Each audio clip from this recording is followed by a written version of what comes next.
Now, how about Chris of the Associated Press? First question. Hi, thank you, Mr. President. So you've warned about the real threat of chemical weapons being used.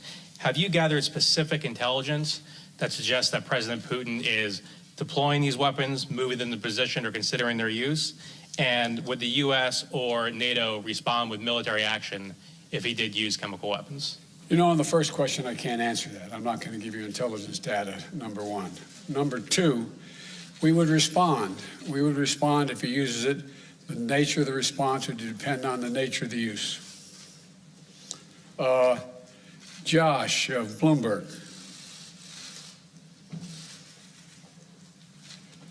Perhaps I'll just project, Mr. President. Thank you very much. If I had your voice, I'd have been elected a lot earlier. I'll give it a try. He's got a long arm. Thank you. Can you talk to us about two things, sir? One, since your conversation with President Xi of China, have you seen any indications of action or lack of action from China that has led you to believe whether they will intervene and help Russia, either with the sale of arms or the provision of supplies to support this war in Ukraine? And secondly, can you say whether the conversation today turned to the subject of food shortages and what the U.S. will do to address wheat shortages in particular as a result of this war? Thank you. On the first question relating to President Xi Jinping of China, I had a very straightforward conversation with Xi now, I guess it's 6 days ago, 7 days ago, in that range. And I made it clear to him, I made no threats, but I made it clear to him that make sure he understood the consequences of him helping Russia, as had been reported and as what it was expected. And I made no threats, but I pointed out the number of American and foreign corporations that left Russia as a consequence of their barbaric behavior. And I indicated that I knew how much he, because we had long discussions in the past about his interest in making sure he had economic relations and economic growth with Europe and the United States, and indicated that he'd be putting himself at significant jeopardy in those aims if, in fact, he were to move forward. I am not going to comment on any detail about what we know or don't know as a consequence of that conversation. But tomorrow or next Monday that Ursula is having that conference with China. The first.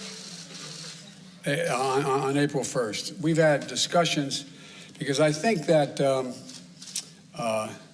China understands that its economic future is much more closely tied to the West than it is to Russia. And so I'm hopeful that he does not get engaged. We also did discuss today that there's a need for us to set up, NATO to set up, and the EU, to set up a system whereby we have an organization looking at who has violated any of the sanctions and where and when and how they violated them. And that's something we're going to put in train. It's not done yet. So with regard to Xi, I have nothing more to report. With regard to food shortage, yes, we did talk about food shortages. And it's going to be real. The price of these sanctions is not just imposed upon Russia. It's imposed upon an awful lot of countries as well, including European countries and our country as well. And because both Russia and Ukraine have been the breadbasket of Europe in terms of wheat, for example, just to give you one example. But we had a long discussion in the G7 with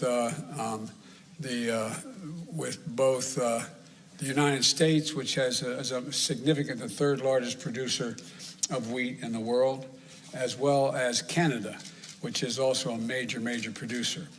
And we both talked about how we could increase and disseminate more rapidly food shortages. And in addition to that, we talked about urging all the European countries and everyone else to end trade restrictions on sending limitations on sending food abroad.